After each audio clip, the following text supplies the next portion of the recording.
Welcome to Hack Your Happiness. Don't make your disagreements personal. Don't make them about the person.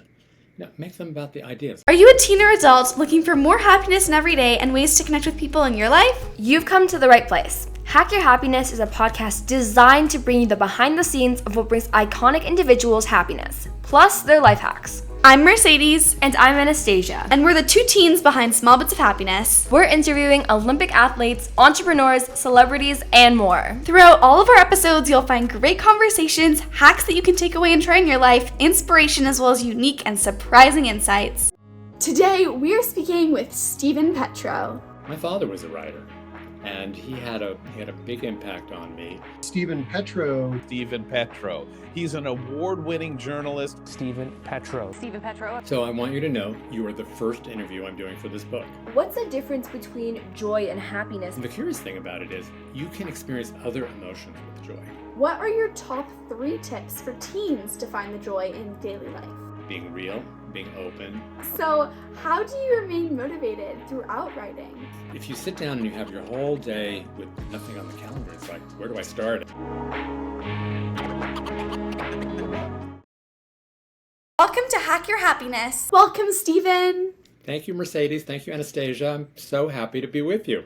Oh, thank you. We are so excited to be speaking with you today. You're an iconic author and journalist. So take us back to the start of your journey as a teenager, and how did you find your interest in writing? Well, when you sent me that question, I called some people in my family. We always give each other a hard time, and I said, Mercedes and Anastasia, they say I'm iconic, which means I'm an icon. And they laugh at me. But going back to being a teenager, my father was a writer, and he had a big impact on me.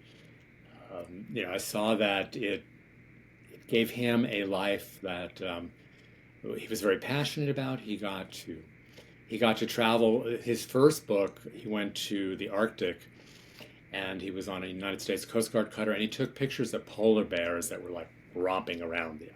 And then he came to my, 3rd grade class, and he showed these slides of polar bears, and I was like, he was the most popular dad, I was the most popular kid, and this sense of adventure and travel that came from seeing him, I think really kind of imbued me to continue on that path. And just as an aside, I have 3 nieces, 2 of them are writers, and so I feel like maybe I've done my little part to continue that excitement and passion for the written word. Oh, I love that, how it's passing down through the family. I love that so much. What kind of writing did your dad do? So he was an historian and he was a journalist. So he wrote for newspapers, he produced television programs, PBS, and then he started teaching at New York University.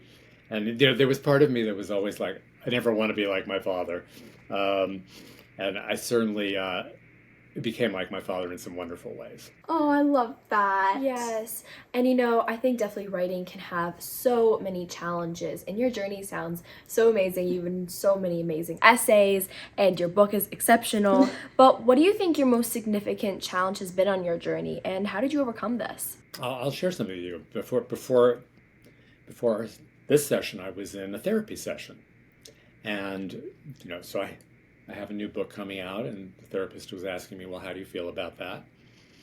And, this is my 7th book, and I think he was thinking, oh, Stephen's got it down. I started talking to him about imposter syndrome, which is the feeling that many of my cohort, writers, creatives, often feel about themselves, which is, I don't know who did that work. I don't really know what I'm doing. It can be very challenging. It's often lonely. You're alone. And then, every day is, in a sense, what can I bring to the page? What can the page, bring back to me? So I think the point that I'm trying to make here is, I feel that I'm an established author. I'm very proud of this book and my other work, but it is intrinsic, I think, to being a feeling person and a full human to have this whole range of, emotions, some of which are not comfortable some of the time. Absolutely. And I think the thing is with writing, I mean, I love writing, I love reading, but it's so subjective. Someone can be like, oh, this is the most incredible piece of work, and then the next person cannot relate to it at all. And that's, I think, one of the things that makes it so challenging at times is you don't really know how people are going to respond or react to anything.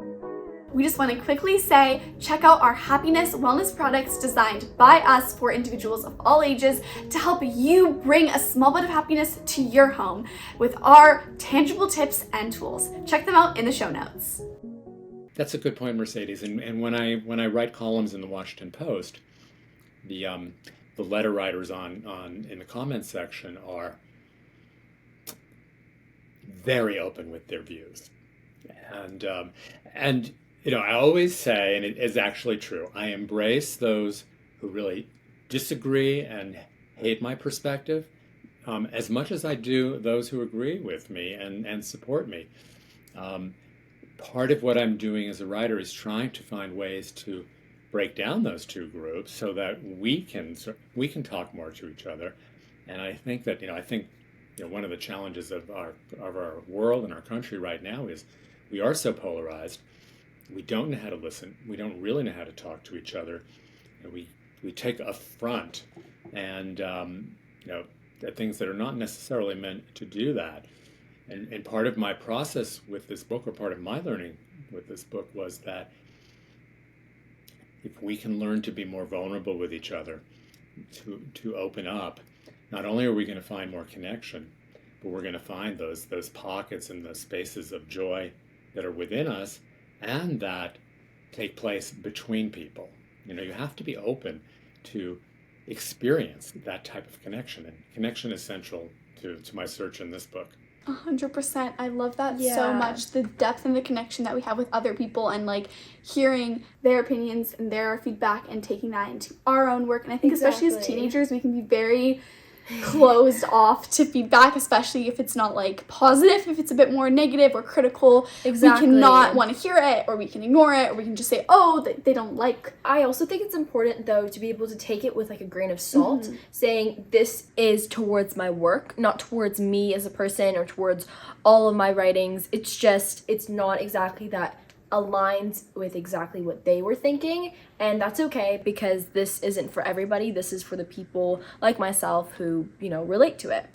I think it's sad though these days that often challenges are made personal. And it's one thing, and in the TED Talk I gave, I said, don't make your disagreements personal. Don't make them about the person. Make them about the ideas. Make them about the policies. But when you start attacking an individual, you've kind of just run amok and you're being hurtful, and you're not really having a conversation about what matters. But we've kind of been drawn into these pits where that happens more and more, and it breaks my heart, because I don't think it makes anyone feel good. Absolutely, I agree. I feel like when you start taking things personally in any sense, whether it's about writing or about an opinion or any idea, then it can you're making it more hurtful, and the other person is making it more hurtful, and it can really kind of escalate to a point that we could avoid. But on the note of your new book, The Joy You Make, Anastasia and I had the pleasure of being able to read it. I read it in like just a couple days. It was so good. Yes. But tell us more about what inspired you to write The Joy You Make and what you would like readers to take away from it. So I want you to know you are the first interview I'm doing for this book. So you're getting you're getting an unpracticed me in terms of my answers. So thank you for that opportunity. You have to have a first, and so it's also given me the time to do a little bit of reflection, because there've been so many other things to do. So this book came about sort of there are kind of two stories with it. The first one is in 2017. I suffered a number of personal losses, and my parents both died within 100 days of each other. My husband and I separated in the middle of that, and then my sister, who I really loved, I was diagnosed with ovarian cancer. As my nieces say these days, that's a lot. And and many of us have a lot. This was a little bit compressed, but that's not even unique. But I found myself really in the dark, searching for sort of a way forward, searching for light. And part of what I do as a writer for myself is writing helps me come to understand how I feel about whatever it is. And so it's personal therapy for me. And so I did a column in my regular series for the Washington Post, How to Find Joy in Difficult Times. So I talked to a bunch of experts. I interviewed people. I went to my Facebook friends and followers, and I got a lot of really good learning. And this was, mind you, in the middle of the pandemic, so we had that sitting on top of us too. We were isolated. We were afraid of infection. Mask, not mask, and so I wrote that. That helped me see that there are specific things that all of us can do that don't cost any money. You don't have to actually go anywhere. You don't have to buy a car. You don't have to get a new job. You don't have to have a red or an orange sweater necessarily.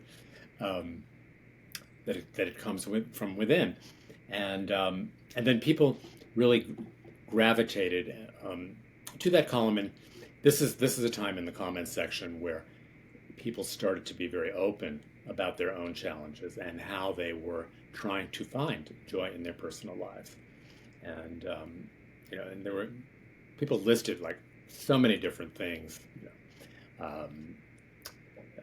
Dancing with friends, they really missed that. Reading poetry. One had a hamster, and she built a hamster mansion for her little hamster. There's a lot of baking of cookies and chocolate, but the themes that I saw in all of that they were about connection, they were about kindness, they were about being with others, sharing, doing things for others, and eating a lot of delicious sugary things, which is not my usual recommendation, but those were sort of the pathways to joy. And then I'm a big believer in serendipity, and so I write a column every other week, and my literary agent got a call, I don't know, 2 or 3 months later, from a woman who is publisher of her own imprint. It's Maria Shriver, and it's The Open Field, and they're part of Penguin Random House. And for those in the audience, Maria was former First Lady of California. She's long been an NBC News anchor and a reporter. Is fighting now for women's health. She's a marvelous person, and she asked, "Well, can Stephen write a book about finding joy?" And so I'm still kind of in the darkness, and like all of a sudden this opportunity plops down in my lap, and I go, "Wow, I wonder if that is what I should be doing. Should I do this to find more of my own road, and to create a book out of it?" And so I said yes, and then 2 years later, or whatever it is, we now have our first copies of the book.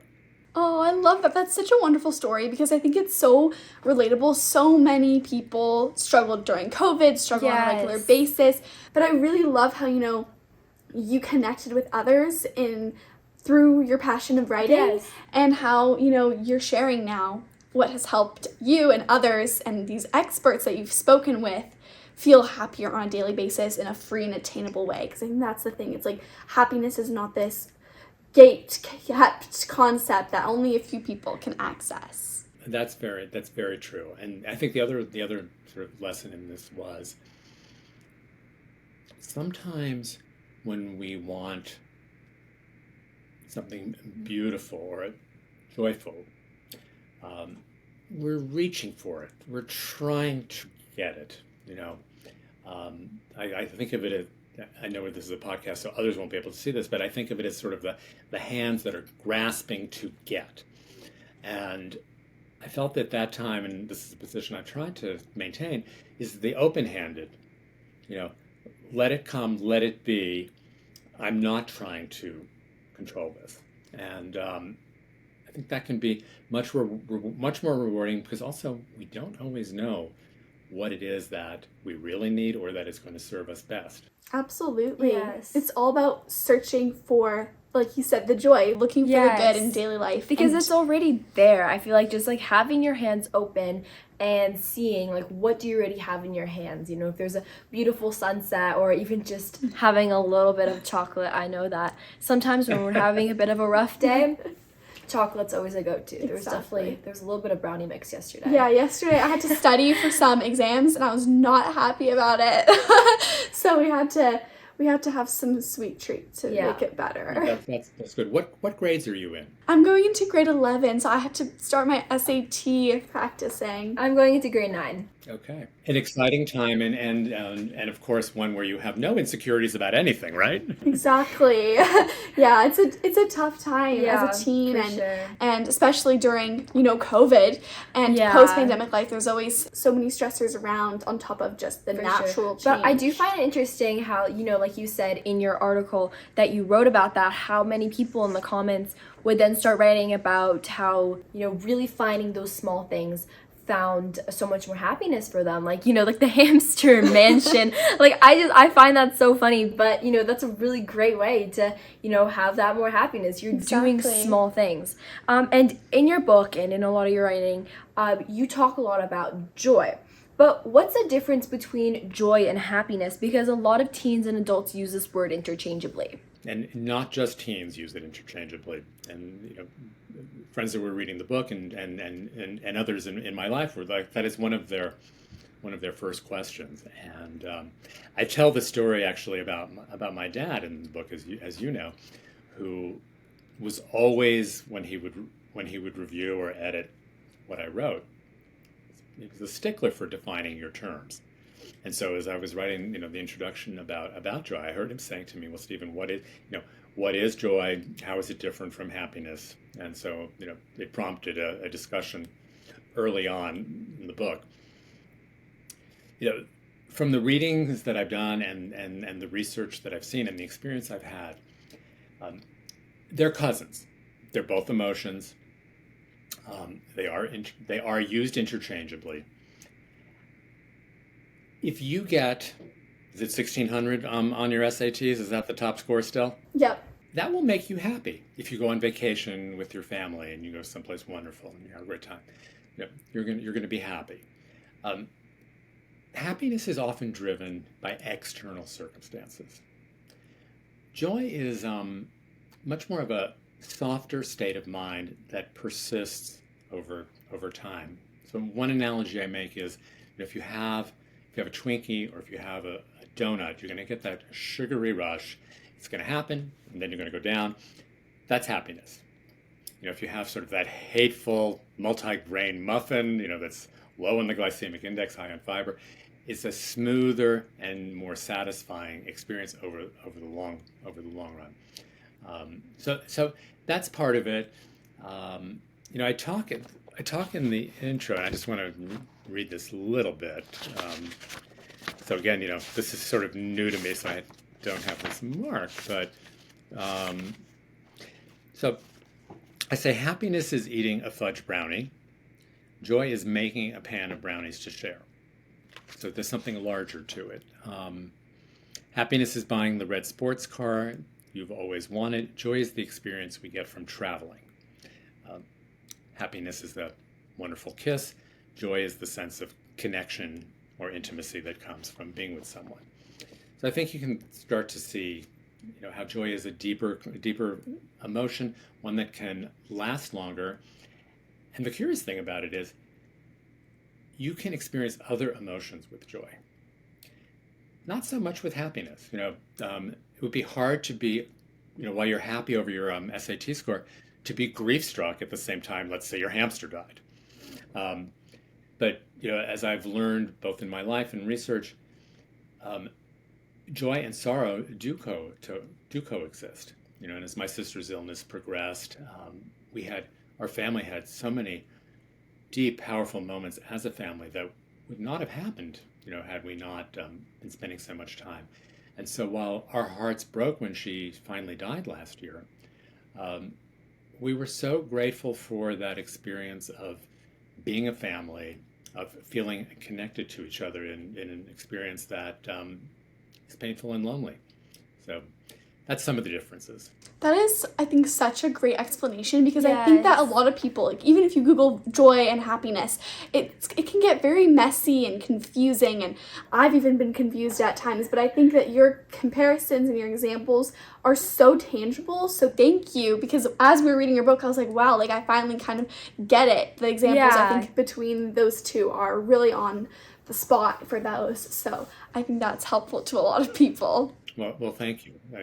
I'm practicing saying it all out loud with you, so you're asking great questions too. Oh, thank you. Yes. So, on the topic of joy, what are your top 3 tips for teens to find the joy in daily life? Well, so listeners, I did get the questions ahead of time, so I'm going to be honest about that. And so I went around to some of my teen friends asking them that question. And most of them were like puzzled. First of all, trying to figure out what brings them joy, period, and then how that might be different from their parents or their grandparents, and so we talked about it some. I don't think it's intrinsically different. I think wanting to have this state of peacefulness, connectedness, hope, uh, that is universal. Um, I think when one is younger, this whole practice is newer, and we're all still getting to like know ourselves at that time as well as know others. And so, what I came away from those conversations was really thinking about the importance of being authentic in your relationships. And again, that goes back to being real, being open, allowing others to come in, and then hoping that they will allow you to be a part of their lives, so you can really have those kinds of connections, some of which will be completely ecstatic and joyful, and some of them which will over time be painful and challenging. So that's the most important one. And I also think that part and part of this is finding your own essence. I have a picture, which I don't have here, but I'm going to make sure I have it as I do more of these, of me as like a 10-year-old. And I could be your age in this. And so I am like all lit up. I'm a happy boy. And you can see it coming from within me. And I think as time goes on, we learn to put on different faces to protect ourselves. It's kind of armor. And it creates distance. And so, to take that off, and how to be real, how to be naked, as a metaphor. I think that also is where everyone, but young people especially, can start to find moments of big joy. What do you think about that? I love that, and I think you're right, and I feel like those go hand in hand, Yeah. like being authentic, not being afraid to say how you feel or feel what you Exactly. actually feel. But also, like, not being afraid to, not have your guard up all the time. I think it's easy to kind of have like your autopilot mode of just being not your constantly your authentic self, because you're trying to keep yourself like safe.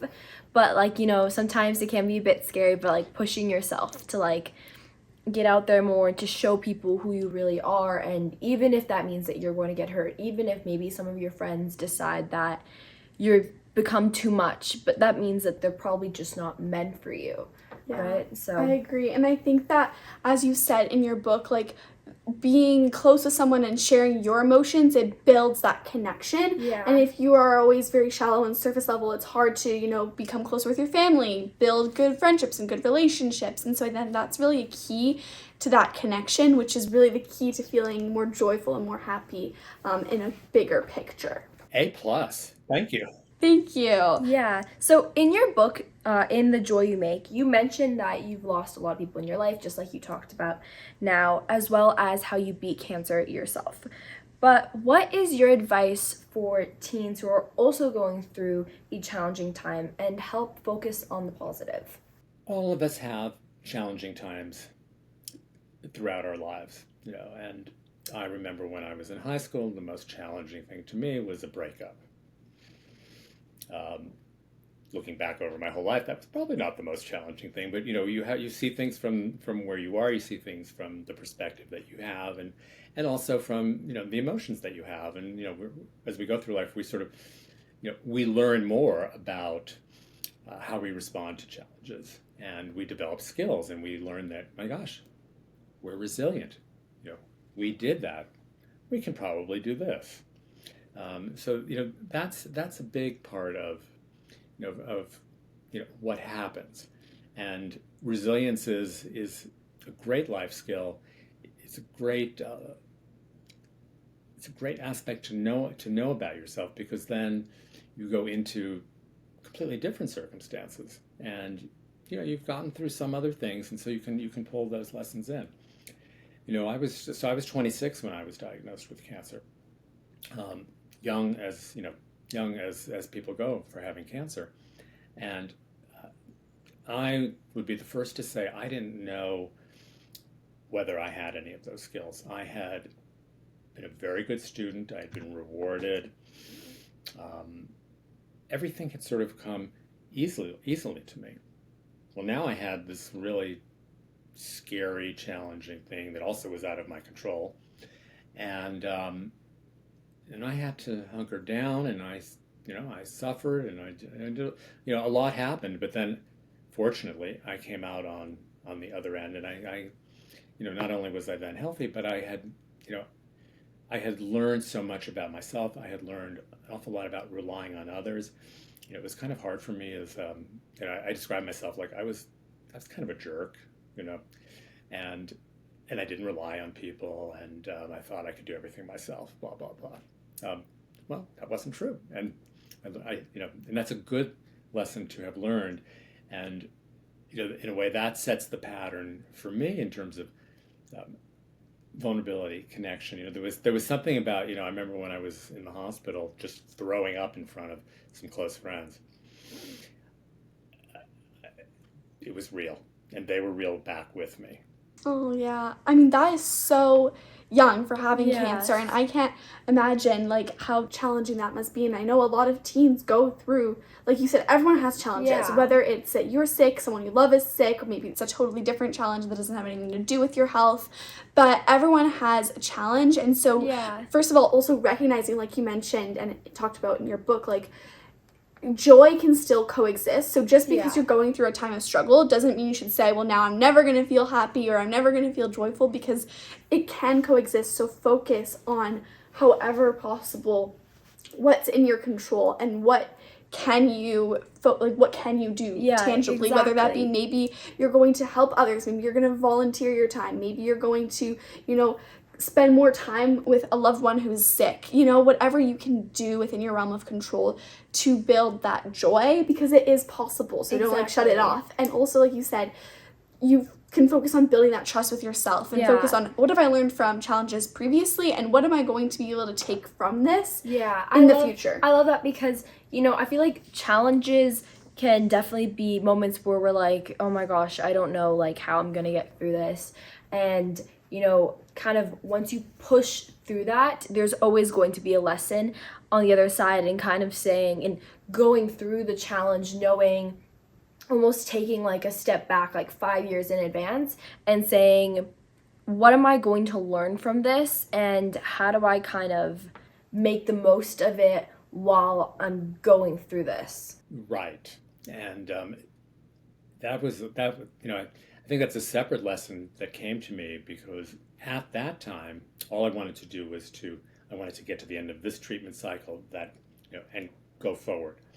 And I kind of brought that into the rest of my 20s and my 30s. I was always going to the next place.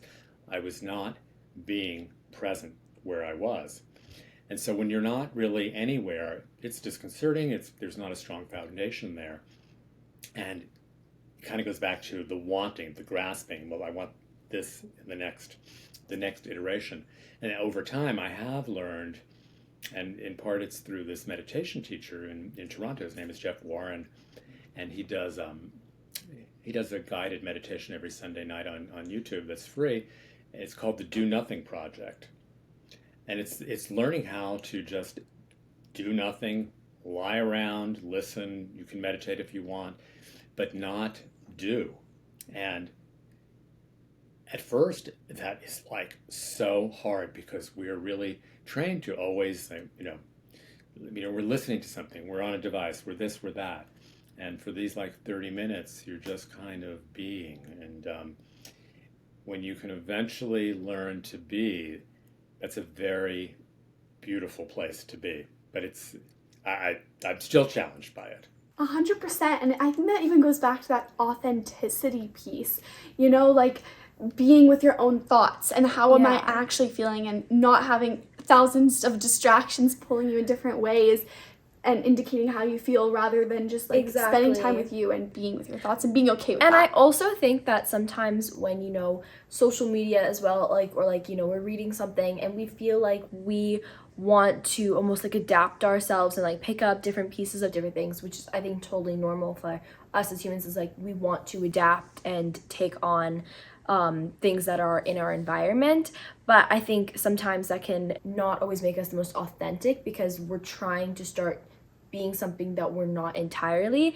And I think having that moment of just being can almost clarify that for us by knowing, who you are in that moment, who you really are without all of those distractions and all of those like feelings of, oh, well, I should probably act like this because I want to be more similar to that kind of person. So I think definitely having a moment like that is very important in learning how to just Well, be. you're both full of so much wisdom yourselves. I hope that you're going to take these podcasts that you've been doing and create a book out of them. Yeah, that's definitely, I think, something that we're working upon because we've learned Yeah. so much. So yeah, thank you. And on the note of writing is it's a long process. Even like writing an essay for school is a multi-hour, if you're lucky, you get a few days process. So how do you remain motivated throughout writing? I am fortunately a very self-motivated person, and then I am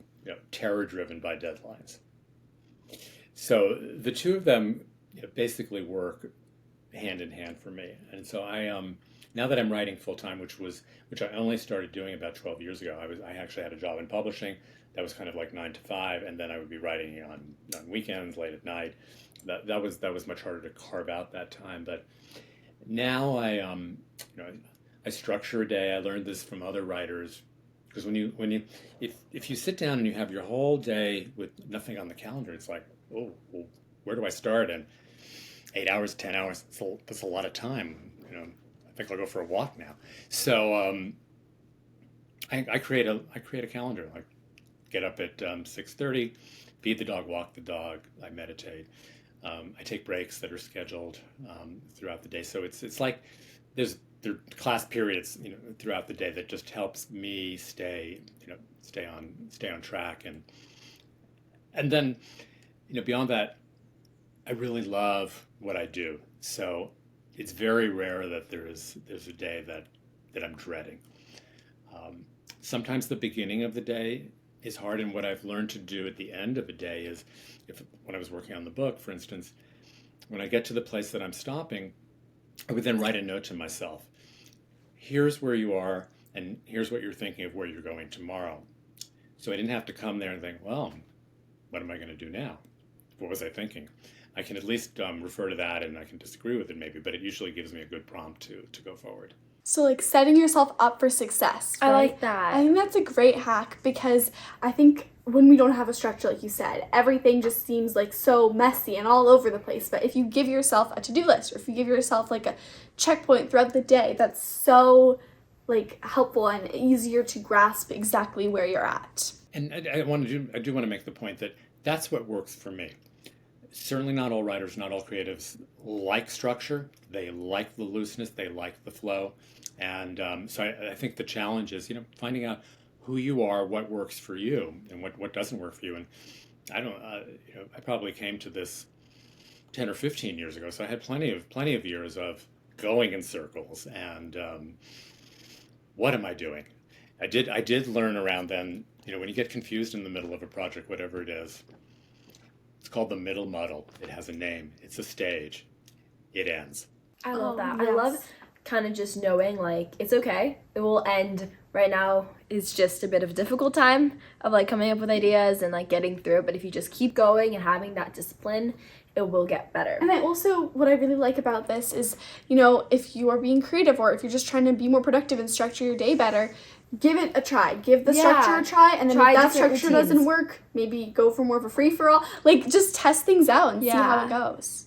Yeah, no, it's a lot of it's trial and error, and that and there's fun in that, and you may find that different multiple ways work for you. Yeah, exactly, like combining almost. So going back to talking about your book, what is one surprising learning that you came across while writing The Joy You Make or in another one of your books? I've been thinking about that, and it's always hard to narrow uh, something down to one. Um, but this is going to answer another one of your questions, but I came across this quote from Thomas Aquinas: "Man cannot live without joy." So that's the answer to the quote that really stuck with me. Um, but it almost becomes like air, like water, like food. Without joy, what is the point of being alive? It's a sustenance. And I had never thought about it that way. And so that was kind of the big turn on and turning point in my head. That coupled with it's around us, it's in front of us, it's behind us in memory. We don't always understand what joy is. A lot of us, and myself included, initially thought, joy is when you go to the fireworks on the 4th of July. Big and loud and all-encompassing, or it's when you fall in love. But there's so many other ways to experience joy that we have to we have to understand better than just, holding someone's hand, reading a book and time traveling and meeting, different people. Um, Foods that your grandparents or parents may have made that you'll be able to carry over a lifetime. There are all these different kinds of joys, but they're not always banging on our door. And so um, that's the second part. Oh, I love that so much. Just like the act and the practice of being aware of all of the different types of joy and like looking for them, because I think that's something that a lot of us miss out on. Is like Yeah. we miss out on the joy in every day. We're like, when it's Christmas, then I'll be so happy, or when I finally Right. graduate high school, I'll be happy, or when I get a dog, I'll be happy. And like, of course, you'll be happy on all those occasions, but what about the daily life? What about the in between? Because there's joy Exactly. in everything, or in most things. And I also feel like it's just taking the act to like appreciate and to be grateful for what's happening in that moment. Like, I, for example, like when I love going on walks, I love going outside and just like appreciating all of like the nature nearby you because, I mean, it's really beautiful and just enjoying those moments with your family because, one day you're probably going to move out. You might live somewhere else and you're going to be looking back on those memories and you're going to be like, oh, I wish that I enjoyed them I think more. there's another quote that's like, enjoy the moment before it becomes a memory. I don't know if that's a Yeah. quote, but I feel like there's something around those lines that I've heard before, and it's like one day you're gonna be looking back and it's gonna be, I wish that I was still living in that house, or I wish I was still at that school, or I wish that I was, even watching that movie for the first time. And so Exactly. really enjoying it, because one day you're gonna miss it. And that goes back to what I was saying earlier about being present and not always looking forward. So you're in 11th grade, you're going to go off to college presumably in a couple of years. I'm sure you're excited about that. It'll be a new world, new place. You're going to be leaving your sister behind. But this is a special time in your life now, as it is for both of you. Exactly. And just like for every other teen, like I feel sometimes we really want to race through these tough Yeah. years of like lots of change and transition, but realistically, being a teenager, I think it feels longer than it is, because I'm like, I just felt like I was her age. Like, how am I already 2 years older? I And know. it's just crazy how fast it goes. And so on the note of being teens and teenagehood, what is one piece of advice that you wish that you could give to your teenage self? I wish he had been more patient with himself. I wish he had shown himself a little more kindness. And learned some of the ways to be rather than to do. because I was very much of a, you know, do this, do that. I was on the swim team. I got my letter. I got close to 1600 on this. It was just all of that. And I had no understanding that there are really other ways to understand what matters in life. And there are many other things that matter equally, if not actually more so. Oh, I love that. Again, like Yeah. tying into being present rather than always just trying to achieve the next best Exactly. thing. Really sitting in it and taking it all in. But I had to say that about my SATs just to like give my brother and my sister a little. I know, it's very competitive. We're very competitive. Yeah. Yeah, Anastasia and I can be the same way. Although we help Yeah. each other out when it comes to school. Like, Yeah. I teach her things sometimes. Yeah, exactly. If I don't understand something, then she's like Yeah. my personal in-house tutor. That's fantastic. So, speaking about, happiness, do you do something every day that brings you a small bit of happiness? So I have this Cocker Spaniel who's over here. His name is Binks, Binx. And he sleeps at the foot of my bed most of the time. And when he wakes up in the morning, like so many dogs, he is just so happy, so joyful. He's on his back. He's like he wants to be rubbed. And I think that is like such a pure state that I don't get on my back and lift my hands up in the air, but I really do take that to heart as kind of the starting place. And the day will have what it will have. But we can't really control that, but we can control to a certain extent how we respond to those stimuli that come at us. And so, I want to be my dog, and in my next life, I want to come back as a happy dog. I feel like a lot of people can relate to that. I know I relate. We have a dog, Coco. She's a chocolate lab, and she just sleeps all day. And especially when I'm tired after school, I just come home and I'm like, I seriously wish I was Coco right now, Yeah. because she pretty much just lays around and sleeps all day. But Yeah. she did eat a bee, so maybe Yeah, not, she ate a not bee, right now. so that was not a time. He ate a bee. Yeah, she ate a bee and now half of her mouth swole up. It was not good. Yeah, I was petting her and I was like, wait, Coco, you're looking a little bit different than usual. Yikes. Yeah. Is she okay? Yes, she's good. I think she's taking another nap right now. But she's all good, yeah. A little Benadryl would be good, but I'm not a doctor or a vet. Yeah, no, she's okay. But I know that you have a lot of exciting things coming up with your book. So tell us, when is your book officially releasing to anyone who's listening? The official release day is September 10th, which what is today's the August 5th as we're taping this, so it's a little over a month away. I'm very excited about that, and really that excitement is about having the opportunity to talk to a lot of people about what I learned, what I found, like we're doing today, and to have these kind of conversations. I've learned a lot from you, and it's great to hear, how much wisdom you have, and also how much love you have for each other. Oh, thank you. Yes, we are very close Yes. siblings. Where can anyone find you and your book if they're interested in learning more?